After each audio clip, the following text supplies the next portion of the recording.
pagi. Assalamualaikum warahmatullahi wabarakatuh. Apa kabar semuanya? Sehat selalu? Oke, saat ini saya tiba-tiba ingin menambahkan yang ke-12. Bagaimana tips sukses supaya terhindar jadi orang yang 95% dan supaya kamu terpilih dari 5%. Ingat, dari 100 orang sukses, hanya 5% sukses, 90% gagal, tidak jadi apa-apa, atau jadi orang biasa-biasa saja. Nah, bagaimana supaya kita termasuk 5%? Saya ada sebuah kisah true story yang saya alami sendiri.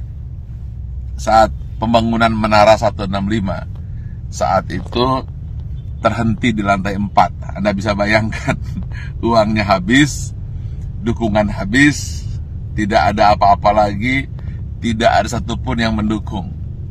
Saat itu orang-orang sudah mengatakan, lihat, Ari Ginanjar gila, Ari Ginanjar tidak akan berhasil. Kemudian mulai orang-orang menasehati saya. Sudah saya bilang, dulu harusnya kamu jangan buat itu, sekarang lihat. Dan kemudian teman-teman saya menjauh. Jangan dengan teman, bayangan pun lari untuk menjauh. Karena kalau dekat dengan saya akan sharing dan saya akan minta bantuan. Sehingga banyak sekali alumni SQ yang ketakutan dan pergi menjauh dan tidak mau membantu saat itu. Lalu tiba-tiba bapak saya bilang, dia manggil saya A, coba sekarang lakukan ini. Apa itu? Saya tanya. Doakan saja semua orang yang ada di sekitarmu yang kamu lihat. Tukang bakso, supir bis, tukang sayur, orang-orang miskin, orang-orang susah. Siapa saja yang kamu lihat, kamu doakan. Lalu saya mulailah, saya doakan. Saya tidak peduli. Pokoknya melihat orang saya doakan. Kalau melihat orang gemuk, saya doakan kurus. Yang kurus saya doakan gemuk. Orang yang miskin saya doakan jadi kaya. Orang yang kaya saya doakan jadi sejahtera. Orang yang sakit saya doakan sembuh. Pokoknya ngelihat apa saja saya doakan. Bahkan kucing lewat pun saya doakan dapat makan. Lalu tiba-tiba di sebelah kanan jalan saya menuju Menara 165 ada sebuah gedung yang nasibnya sama dengan saya. Hampir menjadi kuburan tua. Atau mungkin rongsokan batu dan besi. Setiap hari saya doakan. Berdua dengan bapak saya. Setiap saya lewat, saya doakan. Believe it or not, setelah 2 tahun, tiba-tiba ada satu orang mulai bersih-bersih. Ada yang kerja ini. Besoknya 2 orang, 4 orang. Dan akhirnya mulai banyak orang kerja. Gedung yang milik orang yang saya tidak tahu siapa yang punya gedung itu, kemudian tiba-tiba selesai. Saat yang bersamaan, believe it or not, Menara 165 selesai. 25 lantai dan masjid di puncaknya yang katanya menjadi masjid tertinggi nomor 2 di dunia. Nomor 1-nya saya tidak tahu ada di mana. Saya ingin sampaikan ini bahwa kita harus senantiasa berpikir positif, senantiasa mendoakan orang lain, dan jangan berpikir negatif. Setiap melihat apa saja doakan, atau ketika melihat orang berdoa, aminkan. Intinya, jangan pernah berkata negatif, jangan pernah berpikir negatif.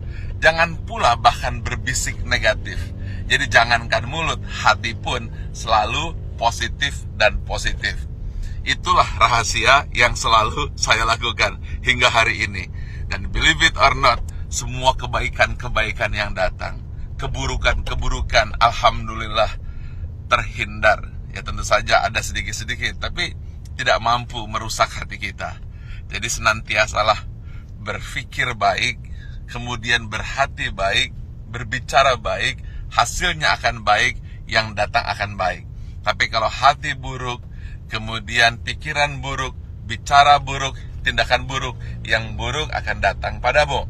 Tetapi kalau hatinya senantiasa baik, penuh rasa syukur, pikirannya pun baik, mulutnya berkata baik, kemudian tindakannya baik, hasilnya akan baik. Semua akan datang padamu. Ingat satu hal kunci. Apabila kamu tahu kekuatan pikiran, maka kamu tidak akan pernah berani untuk berpikiran negatif. Kalau kamu tahu hebatnya pikiran kata, maka yang ada di pikiran, di hati dan tindakan hanyalah kebaikan-kebaikan. Karena semua yang datang adalah hasil pikiranmu. Kalau kita fokus kepada diri sendiri dan kemudian berpikir tentang kebaikan diri sendiri, maka dia akan memberikan kebaikan kepada orang lain. Dan itu semua dimulai dari hati, pikiran, tindakan, dan hasilnya datang kepada Anda. Tetapi kalau kita berpikir negatif, kemudian pikiran negatif, hati negatif, kata-kata negatif, yang buruk pun akan datang. Karena itu upayakanlah senantiasa berhati baik, berpikir baik, tindakan baik, maka semua yang baik akan datang padamu. Terima kasih. Assalamualaikum warahmatullahi wabarakatuh.